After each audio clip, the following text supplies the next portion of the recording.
Amen. Good morning, church. Good morning, church. Kamusta ang Radiance? Happy ba ang Radiance last week?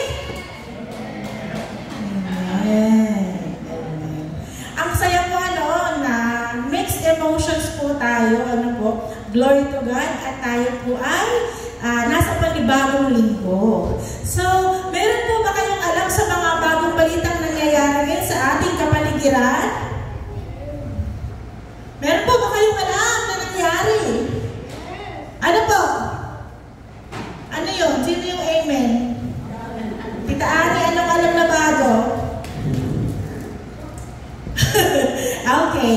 And once again, isang malakas na palakpakan para sa ating Diyos na Lord. Para gusto bang mag-exercise?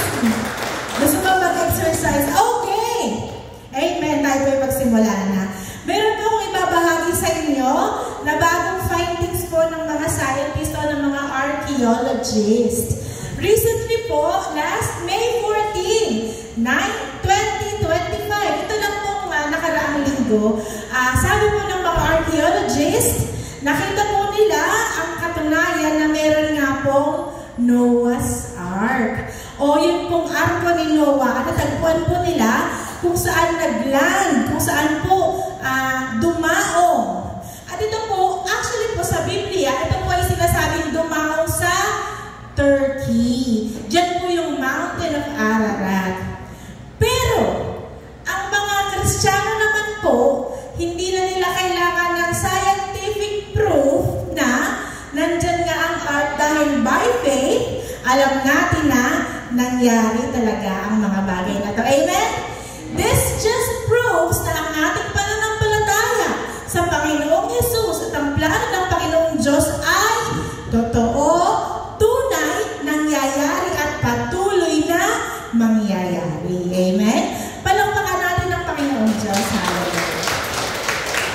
And another recent event po, last May 16, 2025, si President Donald Trump ay bumisita sa Interfaith Abrahamic Family House of Faith. Narinig na po ba ninyo ang interfaith? Gusto ko pong i-search po ninyo, hanapin po ninyo ha.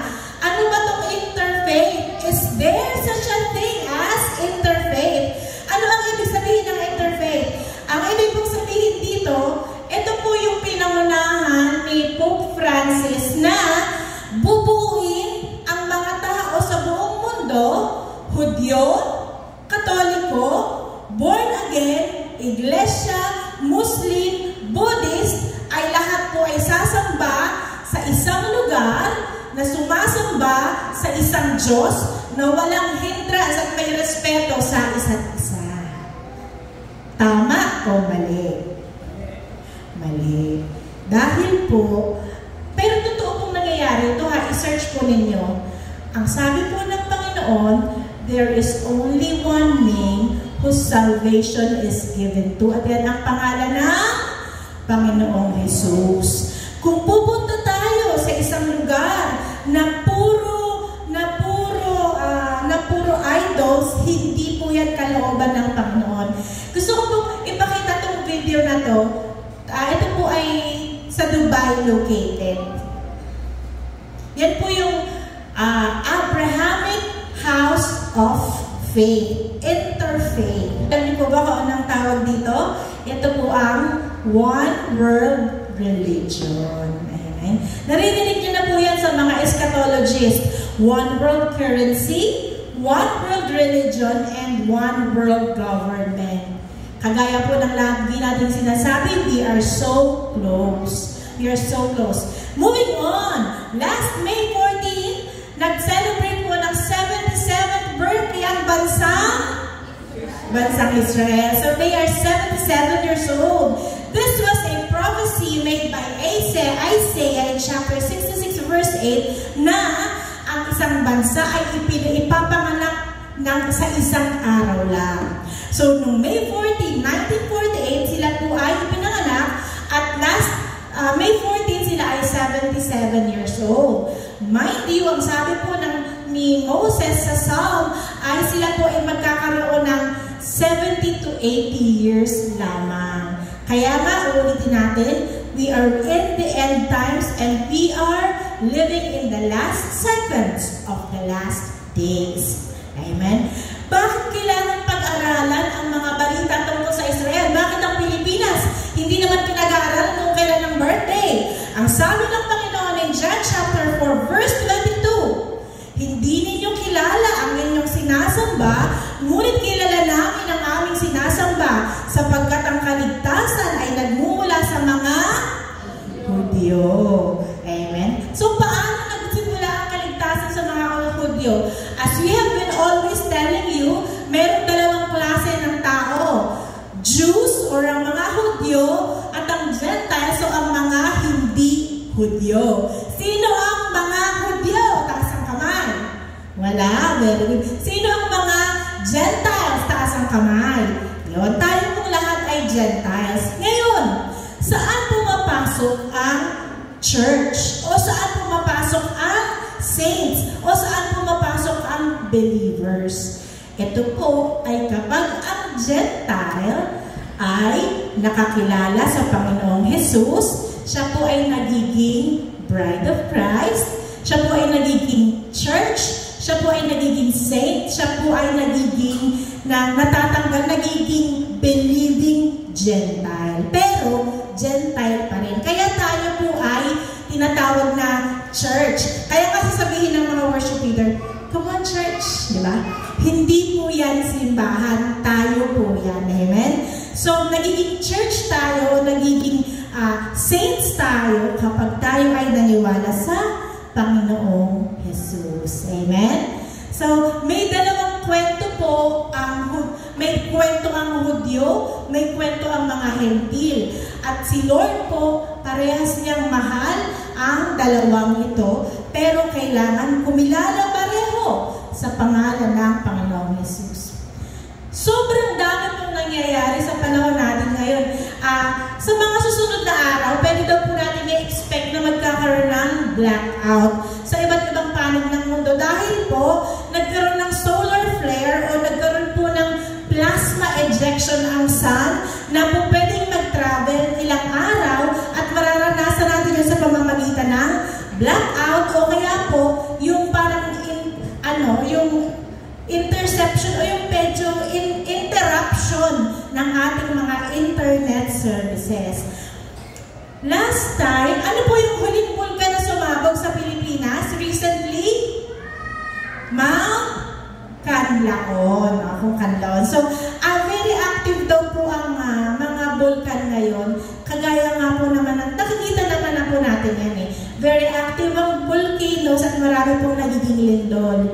And it is very foolish to think na ang lahat ng ito ay aksidente lamang. It is very dangerous to think and dismiss na wala yan, nangyayari naman talaga yan. Because these are the signs that the Lord have been telling us right from the very beginning. Ito ang sign ng kanyang muling pagbabalik. Amen. Ang ating pong pag-uusapan ngayong umaga ay galing sa Numbers. Anong Tagalog ng Numbers? Mga bilang. Mga bilang, chapter 21, verses 4 to 8. Samahan po ninyo akong magbasa. Amen. Mula sa bundok ng Hor, nagpatuloy ang mga Israelitang patungong dagat na pula upang iwasan ang Edom. Subalit nainip sila sa pasikot-sikot na paglalakbay. Nagreklamo sila sa Diyos at kay Moises, "Inilabas mo ba kami sa Ehipto upang mamatay lamang sa ilang na ito? Wala kaming makain ni mainom. Suyang-suya na kami sa walang kwentang pagkain na ito." Dahil dito, pinadalhan sila ni Yahweh ng mga makamandag na ahas at maraming Israelita ang natuklaw ng mga ito at namatay. Kaya, lumapit sila kay Moises. Sinabi nila, "Nagkasala kami kay Yahweh at sa iyo. Ipanalangin mo kami ng kanyang paalisin ang mga ahas na ito." Nang nanalangin nga si Moises para sa Israel at ganito ang sagot sa kanya ni Yahweh, "Gumawa ka ng isang ahas na tanso. Ilagay mo iyon sa dulo ng isang mahabang kahoy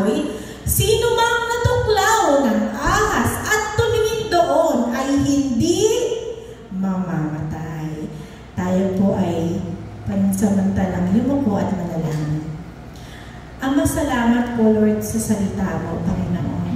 Ama, itago mo po kami sa inyong likuran, O God. Tunay na dakila ang inyong plano, tunay na kamangha-mangha ang inyong mga gawa.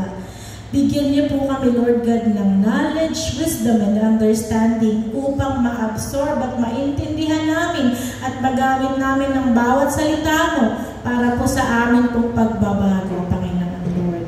Ama, dakilain mo ang Panginoong Jesus. Panginoong Jesus, madakila ang inyong Ama. Banal na Espiritu, maranasan ka namin ang inyong presensya. Hayaan po ninyo na kami po'y mamanghang muli. Kami po'y matuto, magutom, mauhaw, mahumaling, O God. At lalo po, Lord God, maunawaan ang kalooban ninyo. Ano man pong galaw ng kalaban, ngayon pa lamang ay wilawasak at pinuputol na namin. Sa pangalan ni Jesus, ang lahat ay magsabi ng Amen. Isang malakas na palakpakan po sa ating Diyos na buhay. Hallelujah. May kalungkutan po ba tayong nararamdaman sa ating buhay? Bakit po ba tayo ay parang malungkot? Ang ating pong pag-uusapan, kapag po malungkot, baka po magpadala si Lord ng ahas mula sa taas, ha? Kaya smile tayo, happy lang, okay? Ang ating pong pag-uusapan ay pinamaganda natin, brazen serpent. Brazen serpent. Amen. Brazen serpent po. So, ano nga po, no? Ang sabi ko, ang mga Israelita po kasi ay nanggaling, nasa ilang pa sila. Ito po ay nangyari sa kalagitnaan ng 40 years nila sa wilderness. Ay, alam niyo naman, ang mga Israelita, reklamador. No po? So, sa kakareklam, pinapadalan sila ng pagkain ng Panginoon. Ito po yung mana na tinatawag. Ngayon, ano po ang sabi nila? Suya na kami sa ipinadadala mong pagkain. Binigyan ng pagkain sila ay nagreklamo pa. So, nagpadala ang Panginoon ng mga ahas. So, balikan natin po, no? Balikan nga natin just yung verse. So, balikan natin, ha? Basahin natin. Atin pong himay-himayin. Okay? Meron po akong tanong. Ano po ang nangyari sa mga Israelita?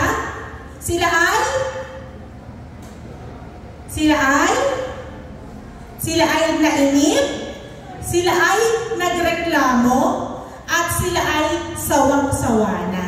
Okay po? So, ano po ang tawag sa nangyari sa kanila? Ito po ay murmuring at ungratefulness. Alam niyo po, lahat naman po ay halos guilty sa kasalanan na ito. Hindi lang naman po sa mga Israelita. Guilty. Kunwari, kahit sa mga anak po, kahit sa mga anak, di po ba? Kapag may ulam, kapag nakita gulay ang ulam, ano kasabihin ng mga anak? Gulay na naman, wala mang baboy. Di ba nagiging ano po yung nagre-reklamo tayo? Everyone is guilty. Bakit ba tayo magaling tayong magreklamo sa lahat ng bagay? Guilty po ako dyan. Minsan po, kapag medyo alanganin yung budget, nagre-reklamo na ako agad kay Lord. Sabi ko, sorry Lord, talagang ang kulang ng tiwala ko eh. Hindi ko tinitingnan yung mga bagay na plano mo. Bagkos, nagtitiwala ako sa calculation ko, sa budget ko. Pero dapat baliktad. Tinitingnan natin yung calculation ni Lord sa budget natin, di ba? Minsan, mabilis rin po tayo humanap ng fault sa iba. Sino mahilig mag-throw? May nangyaring mali, may nangyaring problema, nakaturo agad yung kamay mo. Siya kasi, sila kasi, kasi sila, diba? Bakit hindi tayo mag-take ng responsibility?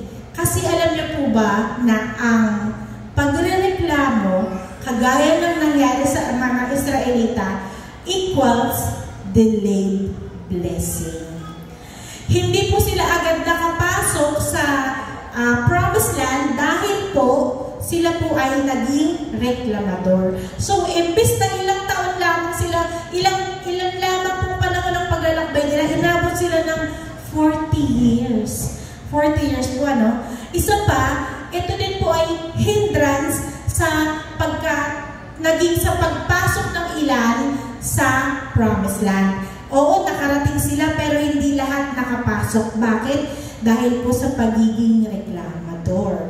Anong sabi ng Panginoon in Philippians chapter 2 verses 14 to 15? Gawin ninyo ang lahat ng bagay nang walang reklamo. Gawin ninyo ang lahat ng bagay nang walang reklamo at pagtatalo, upang kayo'y maging ulirang anak ng Diyos, matuwid at walang kapintasan sa gitna ng sanlibutan, baluktot at masama. So gayon, magsisilbi kayong mga ilaw sa kanila, tulad ng mga bituing nagniningning sa kalangitan. So, kapag naglilinis sa bahay, inutusan ng magulang, huwag magre-reklamo. Kapag nautusan ng boss, huwag magre-reklamo. Kapag mayroong kailangan gawin sa church at walang ibang gumagawa, parang ikaw lang, huwag magre-reklamo. Kasi tandaan natin, ginagawa natin ang lahat ng bagay para sa Panginoon. Meron po tayong example kung sino ang ating susundan sa hindi pagiging reklamador. Ang sabi in Isaiah chapter 53 verse 7, siya ay binugbog at pinahirapan, ngunit hindi kumibo kahit isang salita. Tulad ay tupang nakatakdang patayin, parang korderong hindi tumututol kahit nagupitan, at hindi umiimik kahit napagtiman. Mga kapatid, ito po yung ating pattern na para hindi tayo magreklamo. Kasi ang Panginoon nga po ay dinuraan, tinadyakan, sinuntok, inumbagan, pero hindi siya nagreklamo. Napakaliit lang ng ating mga pinagdadaanan para po tayo ay maging reklamador. Amen. Ang sabi ng Panginoon in 1 Thessalonians chapter 5 verse 18, in everything give thanks, for this is the will of God in Christ Jesus for you. Anong sabi ng Panginoon? Kailan ka at saan ka magpapasalamat? In everything. Lord, salamat nagising ako. Lord, salamat may almusal kami. Lord, salamat may kuryente. Lord, salamat may tubig. Lord, salamat may sapatos. Lord, salamat may kalakasan. Lord, salamat meron akong pamasahe kahit ito na lang makakapunta pa ako sa church. Lord, salamat. In everything, give thanks. Lord, salamat. Lord, salamat. Nagkaroon ako ng ganito. Ipinaalala mo sa akin na kailangan mong ingatan ang sarili mo. Amen? So, hindi mo pwedeng puro reklamo. Yung pag-angat mo ng ulam, yung pag-angat mo ng ulam, ito na naman! Nay! Ito na ulam natin kagabi, di ba? Dapat ganito. Pag-angat mo na, wow! Pangat! Pangatlong ulam! Happy pa rin tayo. Thankful pa. Wow! Pangat! Favorite ko to! Pangat! Pangatlong ulam. Alam niyo po, si Lord, merong pinagaling na 10 leper. Ilan lang ang pumalit para magpasalamat? Isa.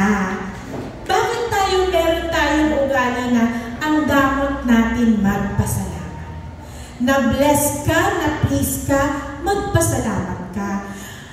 Kahit ngitian ka nga lang, magpasalamat mo. Thank you, ang sweet ng ngiti mo na maganda yung pakiramdam ko, di ba? Salamat. Salamat, pinagbuksan mo ko ng pinto.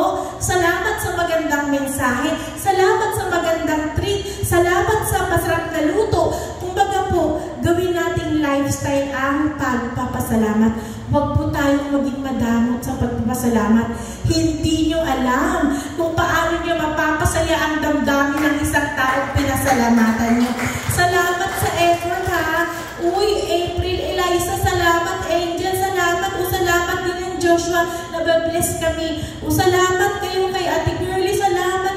Salamat, salamat. Kumbaga, dapat hindi tayo nauubusan ng pagpapasalamat. Pero ang nakapagtataka, bakit ang konti lang nang nagpapasalamat? Siguro nahihiya tayo. Nahihiya tayong magpasalamat, nahihiya tayong mag-appreciate. Baguhin na po natin yun. Even sa family, even sa asawa. Dad, salamat. Pero baka sabihin, hindi mo nagpasalamat. Salamat, Han. Salamat, love. Tapos, salamat, anak. Salamat sa pag-gising. Hindi mo ko pinahirapan. meron po tayong laging dahilan para magpasalamat. Sino pa ba dito yung mahilig magpasalamat? Wala talaga. Okay. Di ba ba? Alam natin sa puso natin yon. Ngayon, kung hindi tayo mahilig magpasalamat, gawin na po natin lifestyle ang pagpapasalamat. Amen. Ang sabi po, meron pong magandang sinabi si Paul sa Philippians. In Philippians chapter 4, verse 11 to 13, hindi ko sinasabing ito dahil sa kayo pinaghahanapan ko ng tulong. Natutunan ko ng masiyahan, maging anuman ang aking kalagayan. Alam ko kung paano maghikahos, alam ko rin kung paano managana. Natutunan ko na ang sikreto kung paano masiyahan sa anumang kalagayan sa buhay. Ang mabusog o magutom, ang managana o maghirap, ang lahat ng ito'y magagawa ko dahil sa lakas na kaloob ng Panginoong Jesucristo. Ano po ang sinabi ng sikreto ng pagiging masaya? Ito po ay ang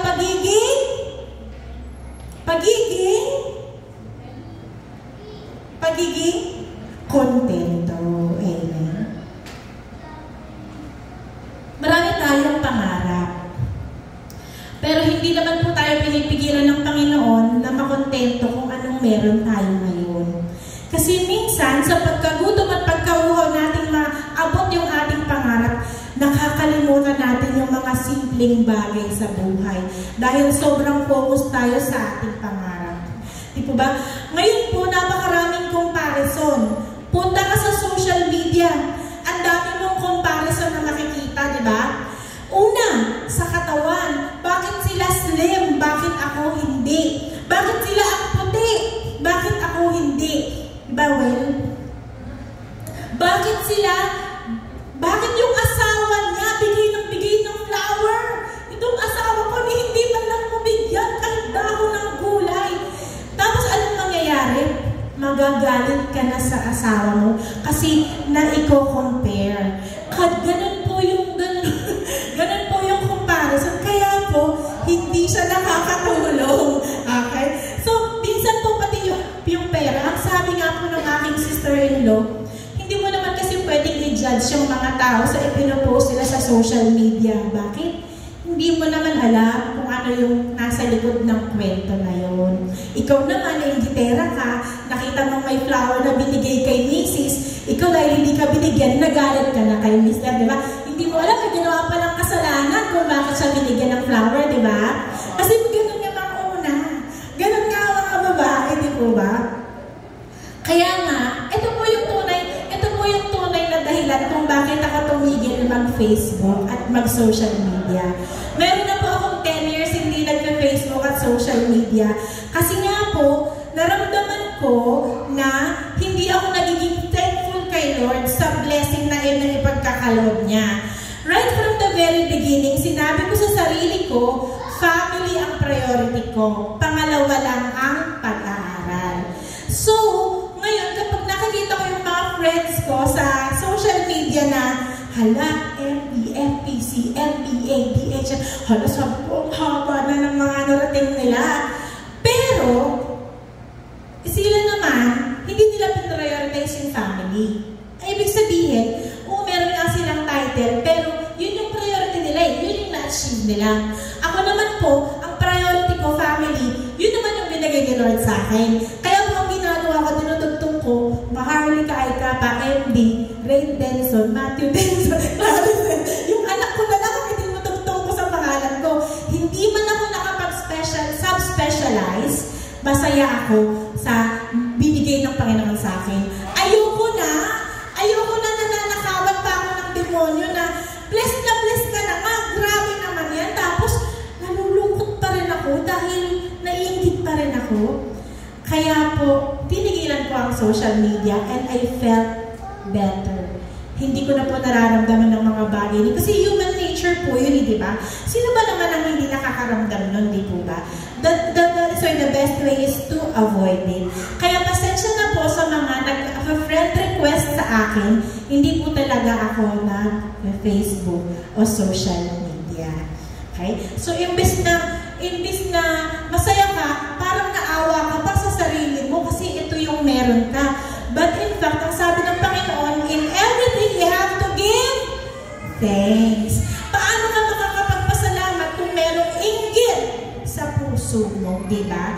are all blessed in different ways na si Lord ang nagtalaga. Amen? So, tingin ka sa kaliwa, may comparison, tingin ka sa kanan, tingin ka sa taas, tingin ka sa Panginoon. Walang comparison, blessing lang ang makikita natin kapag tayo sa taas tumingin sa Panginoon. Balikan natin ang main verse natin, Jess. So, sila ay nagreklamo, sila ay suyang-suya. Ngayon, ano ang ginawa ng Panginoon dahil sa kanilang reklamo kay Moses? Verse 6, basahin po natin lahat.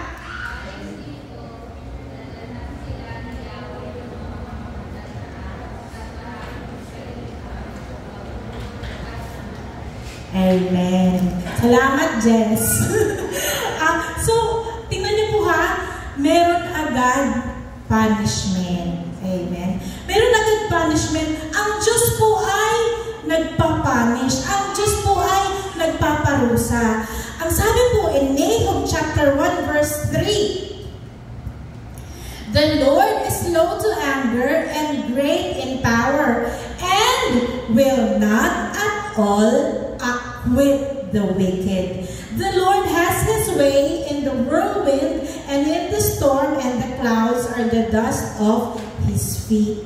Mga kapatid, sa kanyang kabanalan, hindi po maaaring palampasin ng Panginoon ang kasalanan. Yan po ay hindi niya maaaring gawin dahil yan po ay kokontra sa kanyang nature, sa kanyang kabanalan. Ang kasalanan po ay nalulusaw. Ngayon po, kung hindi niya po parurusahan ng mga Israelita na nagre-reklamo, siya po ay hindi tumutupad sa kanyang sinasabi sa kanyang sarili. That's why there needs to be punishment. Kagaya po sa atin ng mga anak ng Diyos. In Romans chapter 2, verse 6 to 8, sapagkat igagawad niya sa lahat ng tao ang naaayon sa kanilang ginawa.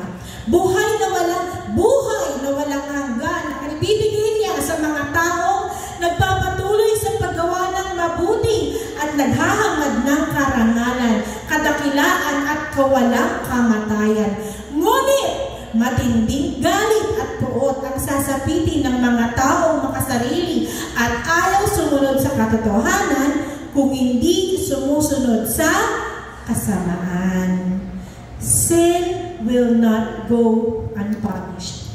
Maaari pong makonvince natin ang mga ibang tao na tayo po ay busilak ang kalooban, tayo po ay sa Diyos, tayo po ay nagsisimba, tayo po ay talagang mabuting tao at sumusunod sa Kanya.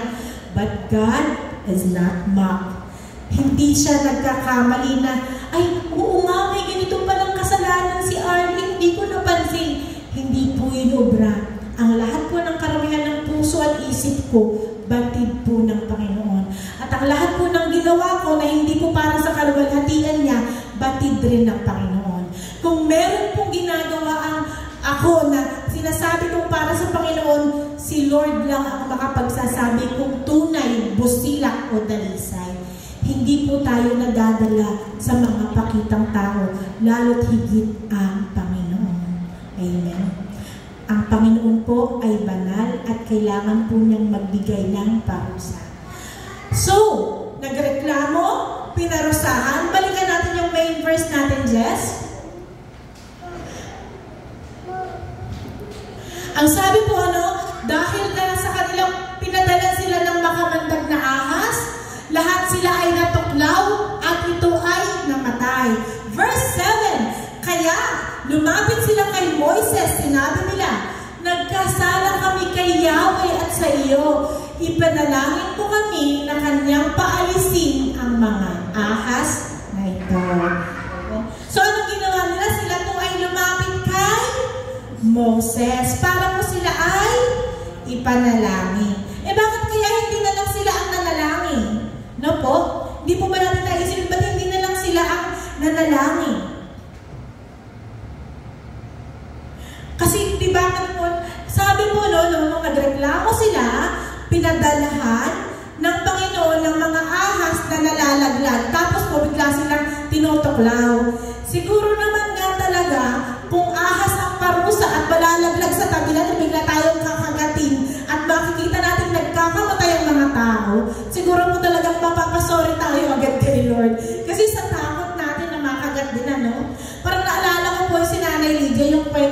nalaglag na ahas. May nalaglag na ahas pa sa kanyang kasal. So, ganoon po ang sabi po, humingi sila agad ng kapatawaran. Pero ano po ba ang sabi ng Panginoon sa paghingi ng tawad? Ang sabi po sa mga Kawikaan, chapter 28, verse 13, ang nagkukubli ng kaniyang sala ay hindi mapapabuti. Ang nagtatago ng kanyang kasalanan ay hindi mapapabuti. Ngunit, kahahabagan ng Diyos ang nagbabalik loob at nagsisisi. Mas maganda po yung translation sa English in Proverbs 28:13, he who covers his sin will not prosper. Ang lahat ng nagtatakip ng kanyang kasalanan, kailanman ay hindi magtatagumpay. But whoever confess o inaamin ang kasalanan at aniiwan ay magkakaroon ng habag. Marami po sa atin na sabihin natin, ang mga kasalanan, ginagawa ko lang naman to kasi, ayoko kasing gawin yun, mas masama. Dito na lang ako, at least wala akong naaapakan, di po ba? May mga ganun, kasi naman, ito na lang yung kaligayahan ko, tinanggal na sa akin lahat, hayaan na ng Panginoon sa akin itong kasalanan na to. Madalas, bibigyan natin ng paliwanag yung ating mga kasalanan. Madaming palusok, madaming dahilan, di po ba? Pero hindi natin inaamin ang ating kasalanan. Madalas, makikita pa po natin na i-rationalize natin ang pagkakasala. Kasi kesa naman gawin ko yun, dito na lang. At least medyo mild lang na kasalanan. Pero ang kasalanan po kasi, kasalanan pa din kahit anuman ang pag-sugarcoat natin. So try natin, di ba ipapaliwanag natin, minsan sabihin mo, ikaw lang, kasi minsan meron kang guilt, di ba? Meron kang guilt. Kasi kapag ginawa ko to, mawawala na yung ganito. Tapos maubusin ko to, kasi gusto ko to Gusto ko talaga to. Siguro maiintindihan na Lord, di nag-meeting kayo ng sarili mo. Kino-convince mo yung sarili mo sa meeting nyo na tama ka. Sige, congrats. Pag napaniwala mo yung sarili mo na ang kasalanan ay tama, kaya lang, malalagot tayo kay Lord kapag ganun ang ginawa natin. Magbabago tayo sa Panginoon. Ang sabi ng Panginoon, kagaya ng sa Proverbs 28, hindi lamang nagsisisi sa kasalanan, iniiwanan ng kasalanan at tinatalikuran ang kasalanan. At kailanman, hindi na ito babalikan. Ganun po ang kalooban ng Panginoon sa kasalanan. Meron pa po tayong isang makikitang napakagandang ginawa ng Panginoon dito po. Balikan natin yung main verse natin, Jess, na po. So, sila ay nagreklamo, pinarusahan, pinadalhan ng ahas, sila po ay nagsisi. Ang sabi po, sila po ay lumapit kay Moses. Bakit hindi na lamang sila ang nanalangin kung hindi kailangan pang ipanalangin sila ni Moses? Ang sabi nila, di ba, alisin ang mga ahas na ito.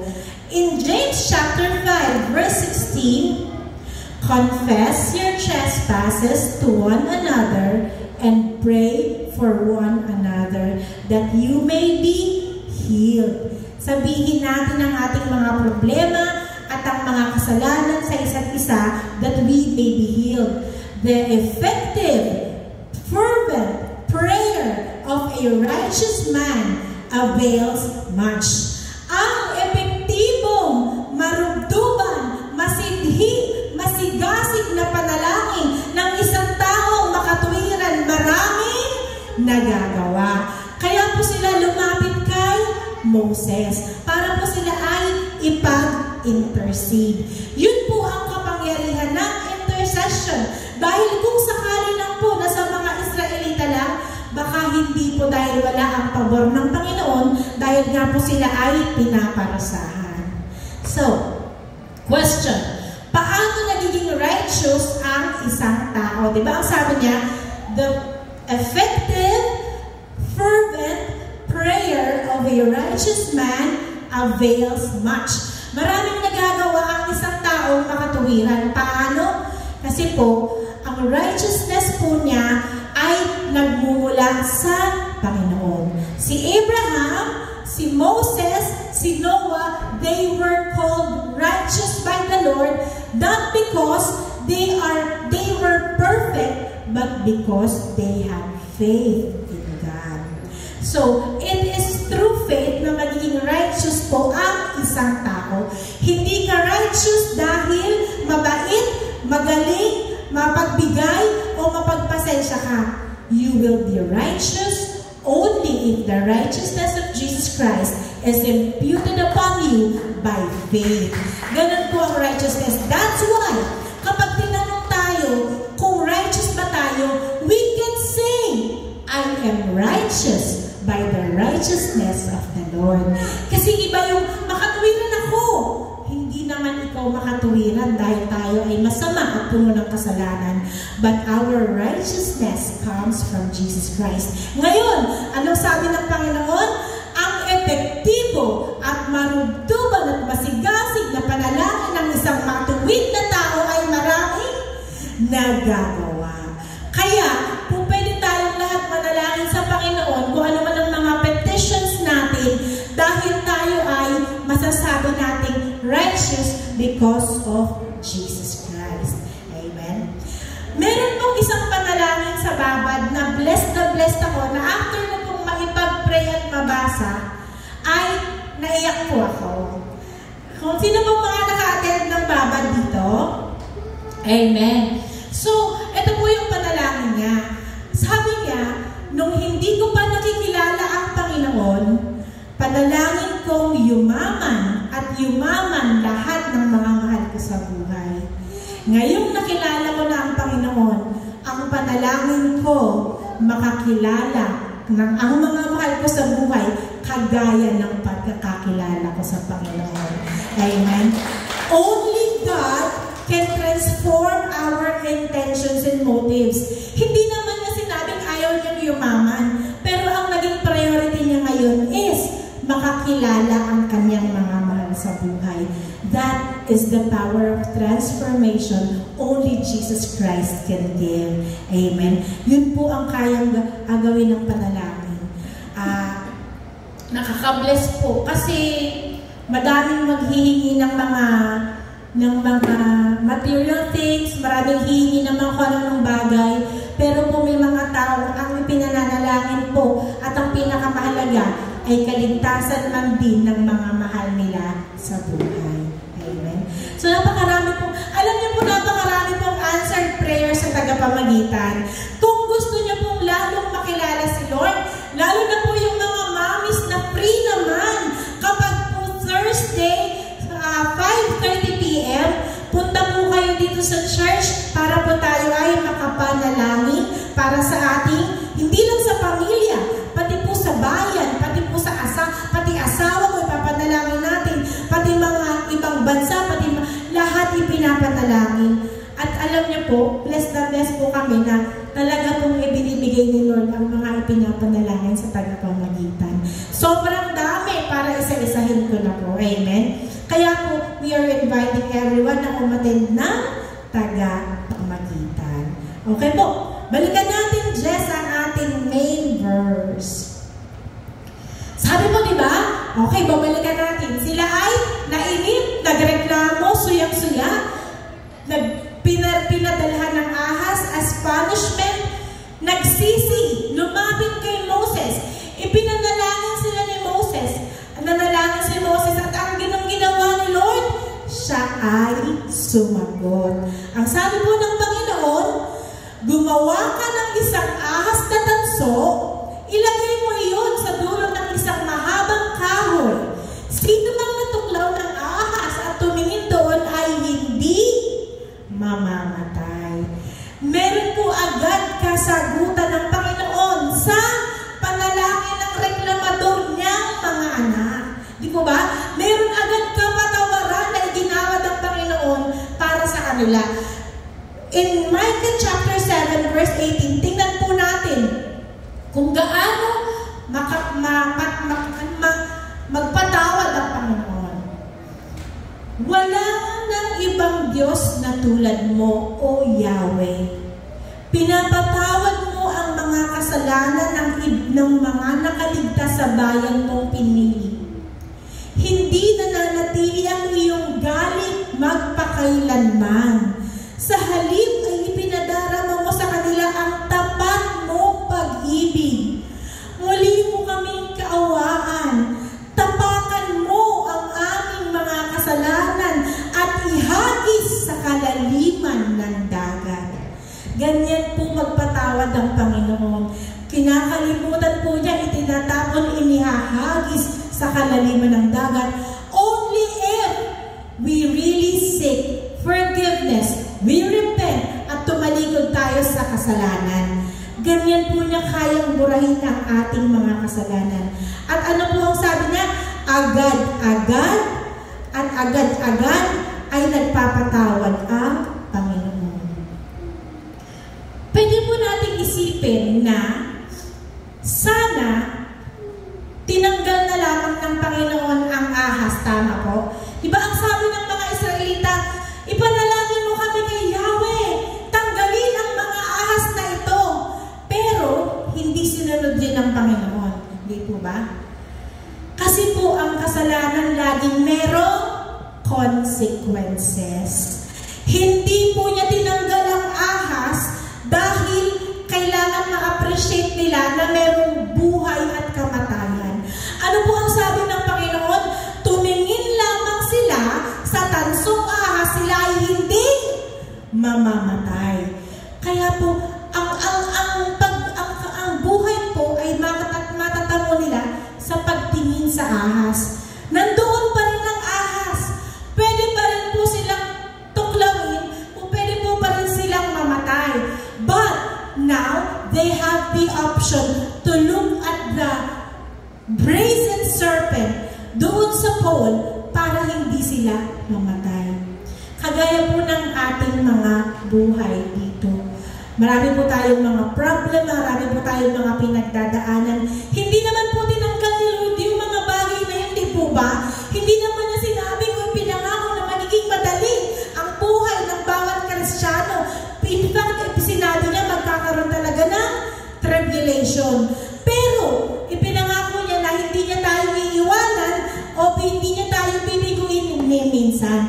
That is the promise of the Lord. Same thing here. Hindi niya tinanggal ang ahas, hindi niya tinanggal ang parusa, pero nagbigay siya ng remedy sa sakit na nararanasan nila.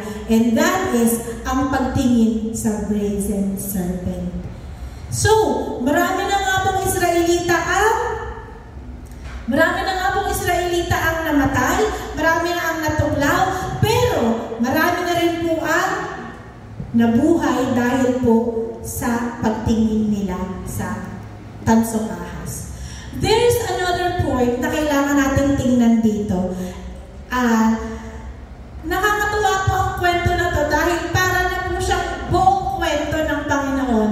Napaka-iksing verse, pero ang dami na pong mga nabanggit. So, tingnan natin, paano naman naligtas ang mga Israelita? Sabi ko in Ephesians chapter 2, verses 8 to 9, For it is by grace you have been saved through faith, and this is not from yourself, it is the gift of God, not by works, so that no one can boast. So, tingnan po ninyo ang paggaling ng mga Israelita ay makukuha saan? Sa pagtingin sa brazen serpent o sa tansong ahas. Sinabi ba na punasan mo, halikan mo, o buhatin mo? Anong sabi ng Panginoon? Tingnan mo lang. Wala siyang sinabing hainan mo, handugan mo. Tingnan mo lang. So, kagaya po yan ang ating kaligtasan. Yan po ay sa pamamagitan lamang ng pananampalataya. Kaya walang sabi ng Panginoon, walang makakapagyabang na tayo ay ligtas. Marami na pong mga churches na nagyayabang ligtas. Hindi po dapat nangyayari ang mga gatong bagay dahil lang sabi ng Panginoon, so that no one can boast. Hindi tayo pwedeng magyabang sa mga bagay na wala tayong ginawa, wala tayong in-achieve. It is by faith. Naniwala ka, tinanggap mo ang kaligtasan, that is a free gift of salvation. You are now saved, but you can never boast. Hindi natin po pwedeng ipagmayabang. Now, merong nangyaring problema after. So parang okay na, happy ending na. Roughly 3,000 years after this brazen serpent has been installed, ito po ang nangyari in 2 Kings. Ikalawang mga hari, chapter 18, verses 4. Ipinagiba niya ang mga dambana. Si King Hezekiah po ito ha. Si King Hezekiah. Ipinagiba niya ang mga dambana sa mga sagradong burol at ipinasara ang mga simbahang haligi, pati ang rebulto ni Asherah. Dinurog din niya ang mga tansong ahas na ginawa ni Moses. So after 3,000 years, ano pong ginawa dun sa brazen serpent? Ito po ay sinira. Ito po ay dinurog. Dinurog din niya ang tansong ahas na ginawa ni Moses na kung tawagin ay Nehustan. Sapagkat hanggang sa panahong iyon ay pinagsusunugan pa nila ito ng insenso. Nehustan means bronze. And bronze means judgment. So, ang ibig sabihin po ng bronze serpent na ito is really judgment. But, it depends. Kung po kasi, noong panahon na yun, tinignan lamang nila ang brazen serpent for healing and that's it, okay na. In human nature's fault, ang nangyari po, natuwa po sila masyado, naaliw po sila masyado, sila po ay nag-alay at sumamba sa bronze serpent. So may problema na naman kasi imbis na okay na, nag-alay sila. This is why we have to be careful of idolatry. Nahulog muli sa idolatry ang mga Israelita, kagaya ng mga tao sa panahon ngayon na paulit-ulit nahulog sa idolatry. Amen. Basahin po natin in Psalm chapter 13, verse 15 to 17.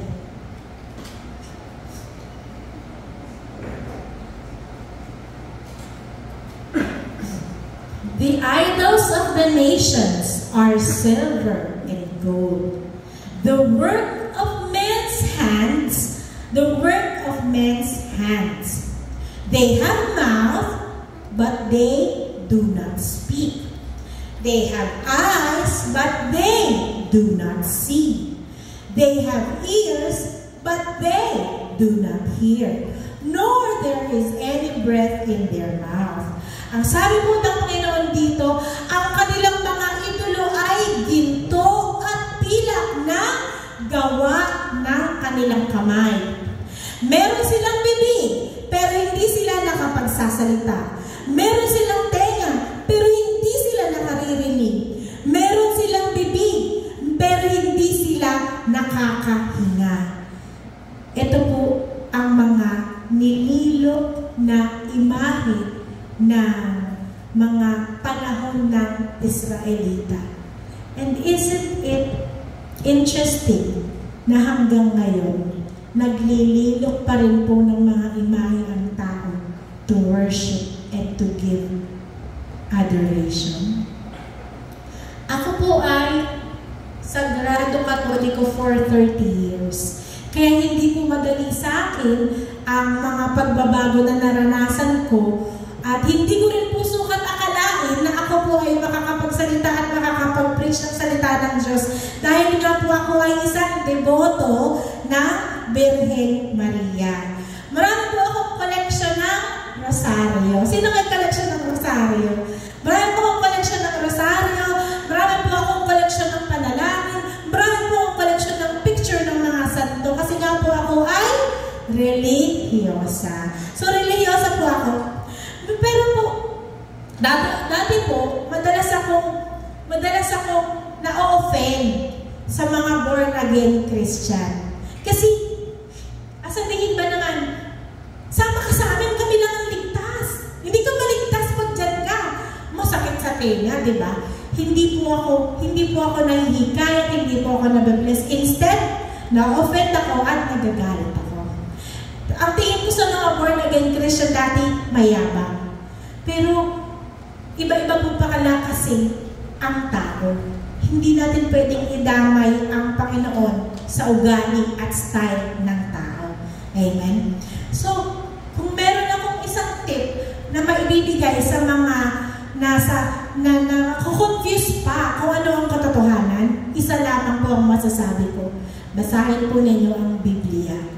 Ang Biblia na hininga ng Panginoong Diyos na isinulat ng mga hiniram niya, ng mga nilukuban ng banal na Espiritu para isulat ang kanyang banal na salita.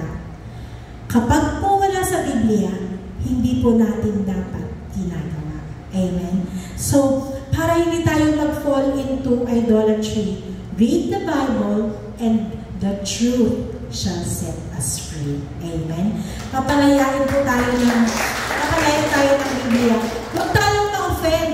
Instead, pag-aralan mo. Ang problem kasi, sa faith ko dati, ang alam ko lang, sabi ng tatay ko, yun yung tama eh. Yun lang yung, hindi. Ang sabi in John 3:16, basta, alam ko, sabi ng tatay ko, ang tama ito. Hindi ko naman alam kung ano yung mga sinabi pala ng Panginoon. So, nire-reject ko na po agad yun. In Isaiah chapter 45:20, halik kayong lahat ng mga natitirang buhay mula sa lahat ng bansa, kayong mga mangmang. Mangmang ang tawag ng Panginoon. Kayong mga mangmang na nagpapasan ng mga imaheng kahoy at dumadalangin sa mga Diyos-Diyosan na hindi makakapagligtas. Ang mga taong ito'y walang nalalaman. Napakasakit kung mahal mo ang Panginoon, tapos, Lord, magpasakit ako para sa'yo. Dinala ko po ito buong bigti hanggang garay. Umikot po ako, Lord.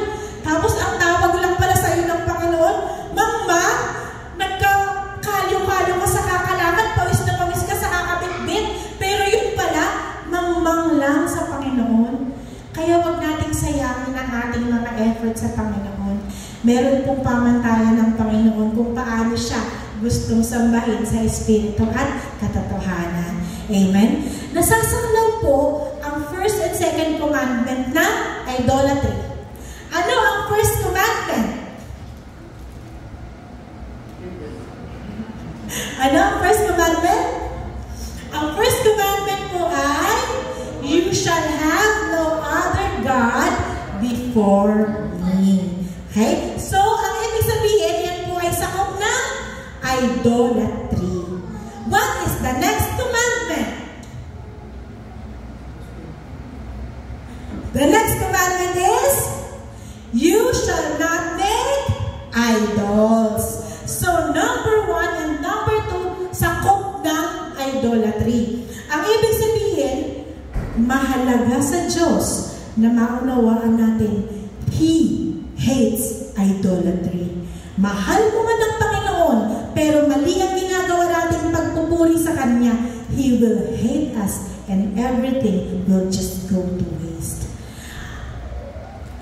Nung pumasa ako sa medisina, in-sponsor po namin ang damit ni Virgen de las Flores.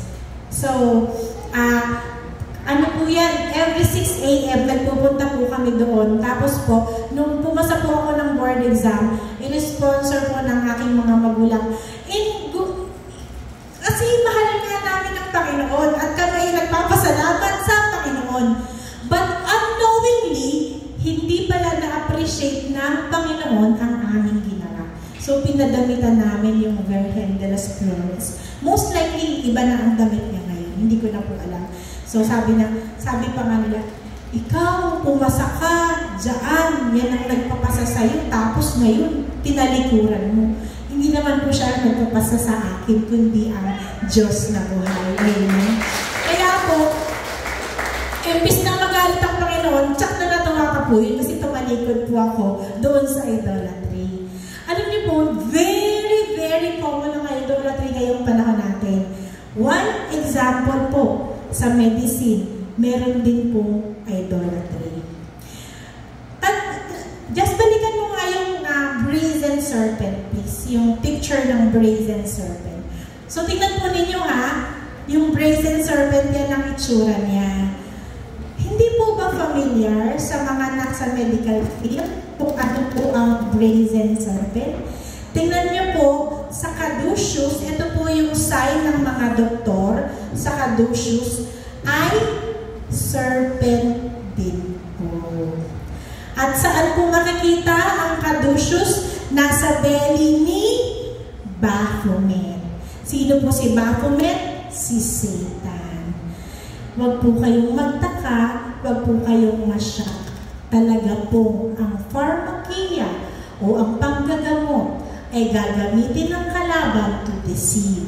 In fact, marami na nga pong nangyaring idolatry.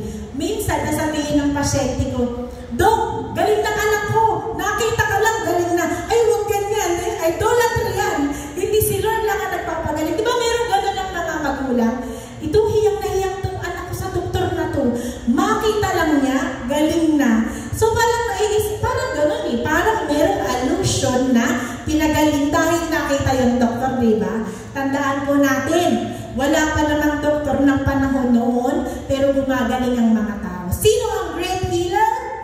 Ang Panginoong Jesus. So, hindi po, maaaring magamit ang doktor para instrumento, pero hindi siya ang nagpapagaling. Amen. In Colossians chapter 3, verse 5, therefore, put to death your members which are on earth, fornication, uncleanness, passion, evil desire, covetousness, which is idolatry. Ang kasalanan ay kasalanan at tinawag po ng Panginoon na ang mga illicit sexual activity o illicit sexual affair, pagnanasa, masamang hangarin, pagkagamit sa pera, sa posisyon o sa anman o paghahangad ng mga bagay na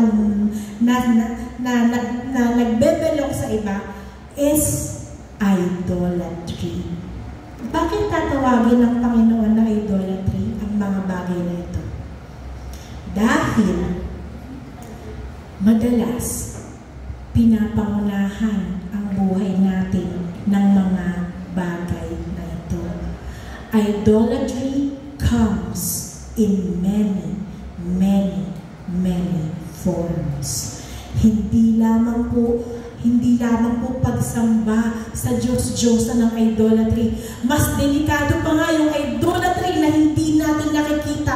Kagaya ng pagtataas sa isang tao, pag-idolo sa isang tao, pag-idolo o pagpapahalaga ng labis-labis sa pera, o pagnanasa sa mga bagay na hindi sa'yo.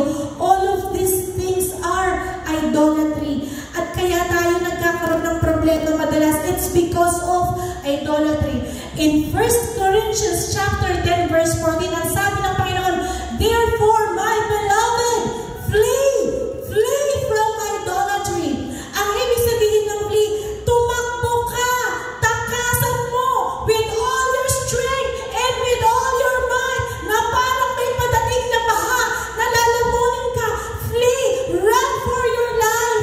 Ganoon po kadelikado ang idolatry. Ang problema po sa atin, we love our idol. Nangyayari lamang naman po ang problema kapag po tayo ay sinasaling ang ating idol. I want you to to ask for an open mind and an open heart, and ask the Holy Spirit to reveal to us kung ano po ang idolatry sa buhay natin. Madalas, nag-aaway ang mga tao dahil nasasaling ang idol natin sa buhay. Amen? Kunwari, sasabihin niya, bawas-bawasan mo naman yung barkada mo.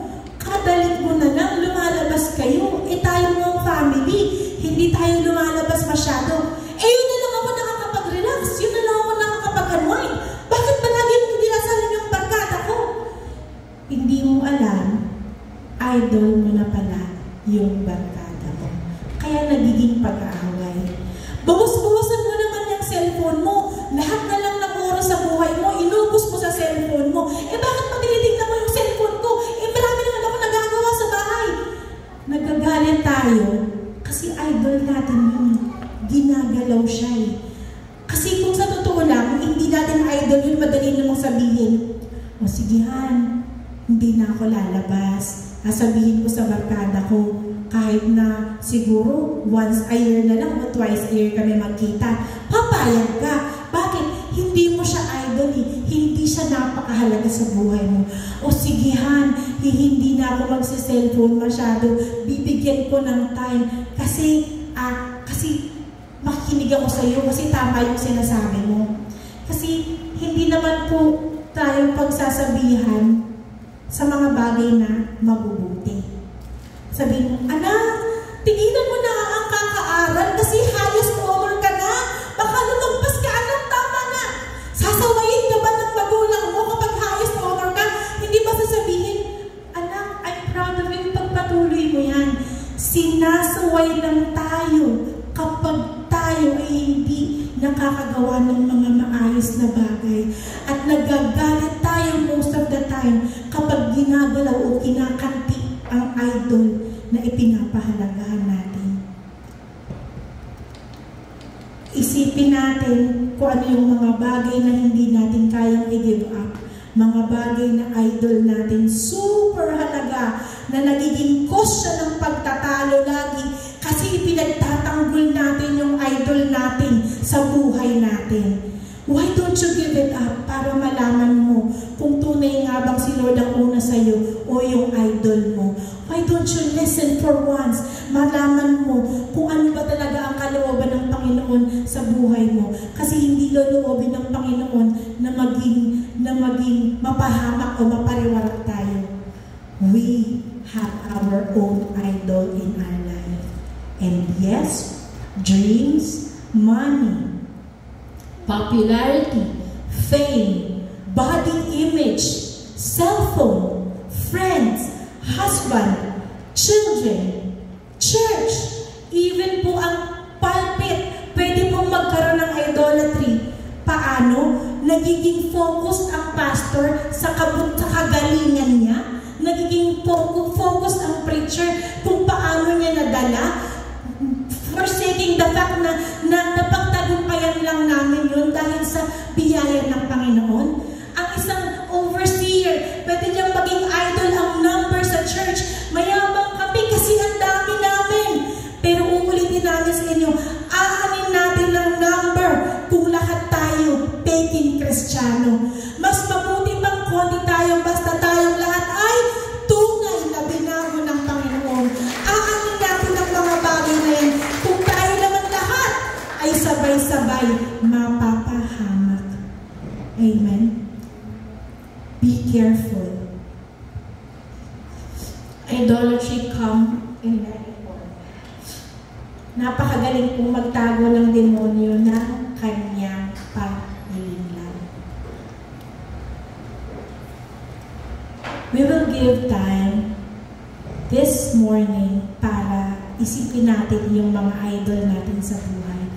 Yung mga bagay na paulit-ulit nang sinasaway sa atin hindi natin mabitawan.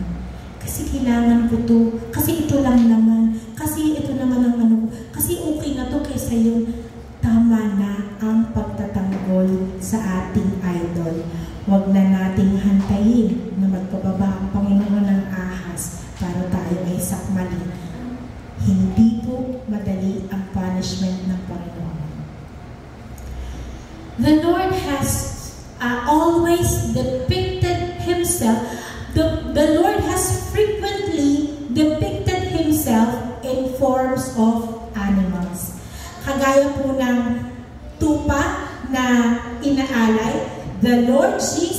is the Lamb who was slain.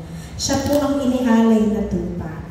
The Lord Jesus is also the Lion of Judah.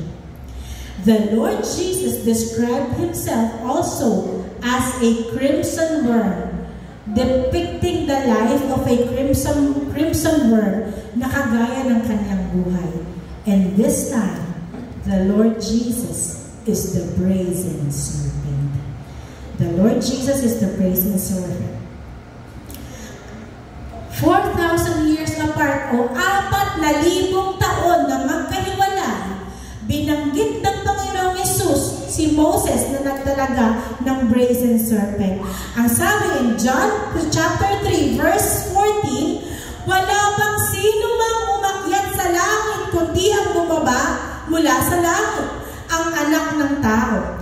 At kung paano itinaas ni Moises ang tansong ahas doon sa ilang, gayon din naman kailangang itaas ang anak ng tao upang ang sino mang sumampalataya sa kanya ay magkaroon ng buhay na walang hanggan. This verse is followed by John chapter 3 verse 16. For God so loved the world that He gave His only begotten Son, so that whoever believe shall not perish but have eternal life. Dito po sinabi ng Panginoon na kung paano itinaas ni Moses ang brazen serpent, ganun rin po itataas ang Diyos. Tatanungin natin, bakit punta ka sa picture, Jess? Bakit inihalin tulad ng Panginoon? Forward, Jess. Bakit inihalin tulad ng Panginoon ang kanyang sarili sa brazen serpent? Panoorin po natin ang video na ito. The brazen serpent because he was sin himself. Siya mismo ang kasalanan. Siya mismo ang litrato ng karumihan ng mga oras na yun. That is why he likened himself to a brazen serpent.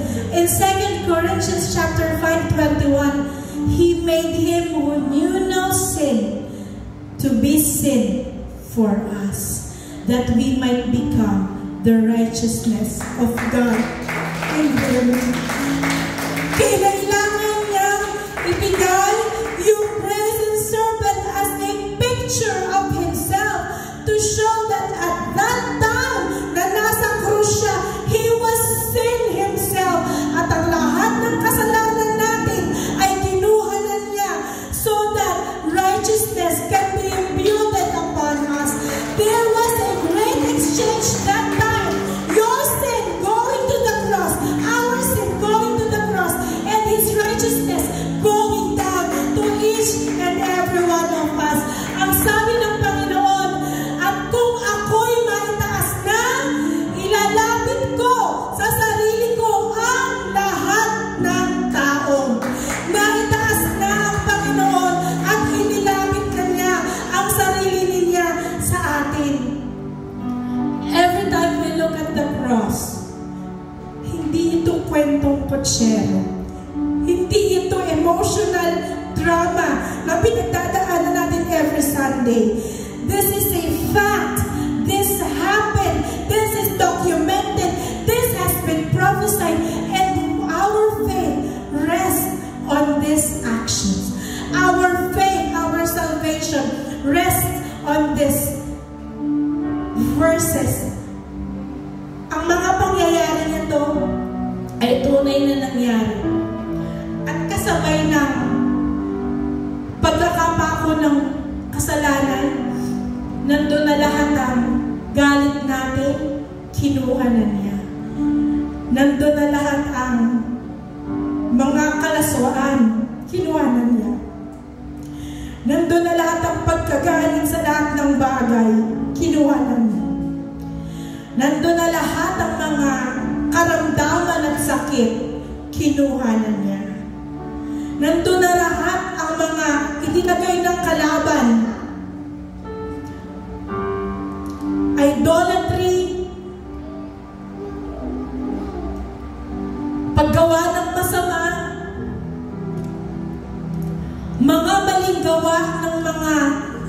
LGBT, kinuha na niya ang lahat yan.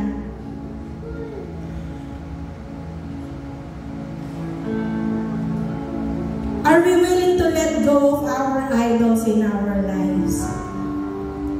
Meron tayong alam natin na nagiging balakid sa ating mga buhay, but we are not letting it go because of our rationalization.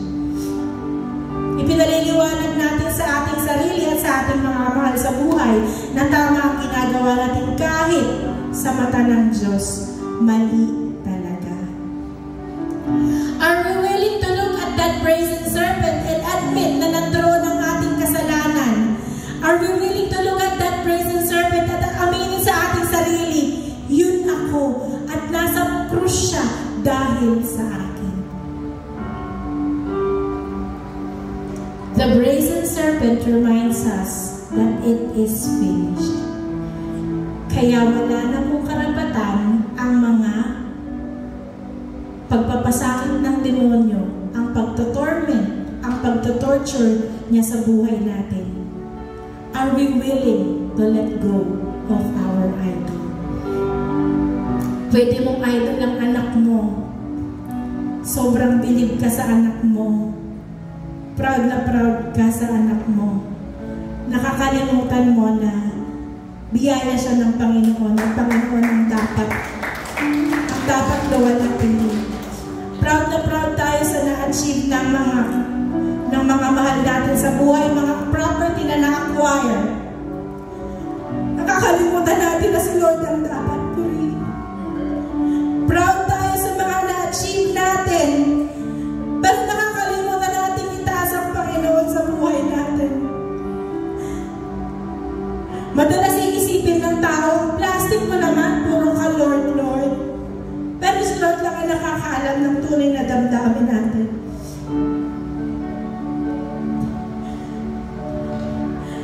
This world has fallen already. Kaya inilagay ng Panginoon ang brazen serpent sa ating harapan. So we will not die along with the world. Kinatagpo tayo ng Panginoon sa kanyang biyaya. Ibinigay niya ang lahat para sa atin. And it is now our time to offer our idols. Durugin natin ito sa harapan ng Panginoon. At si Lord na, ang Panginoong Yesus, ang ating itataas at dadakilain sa ating mga buhay. Tayo po tumayo as we sing this song once again.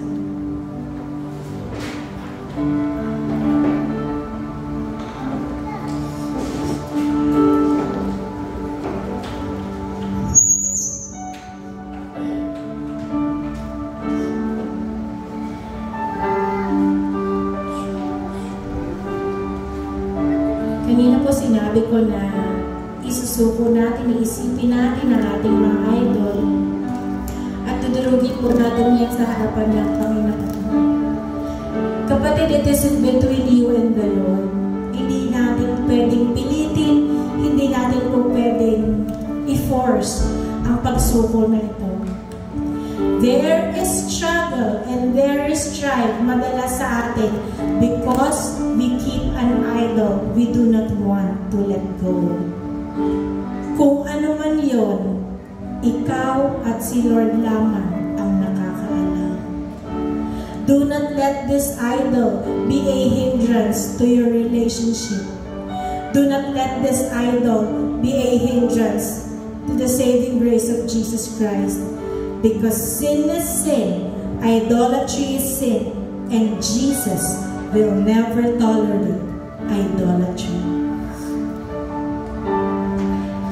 Salamat, mahal na ang God, sa kabutihan mo, Panginoon. Sa kabila ng aming pagkukulang, sa kabila ng aming mga kasalanan, you still give us that chance, O God, para mag-iayos ang lahat sa aming mga buhay. Salamat dahil kami iyong kinatagpo at salamat, Panginoon, dahil kami iyong pinalaya sa krus ng Kalbaryo. The brazen serpent reminds us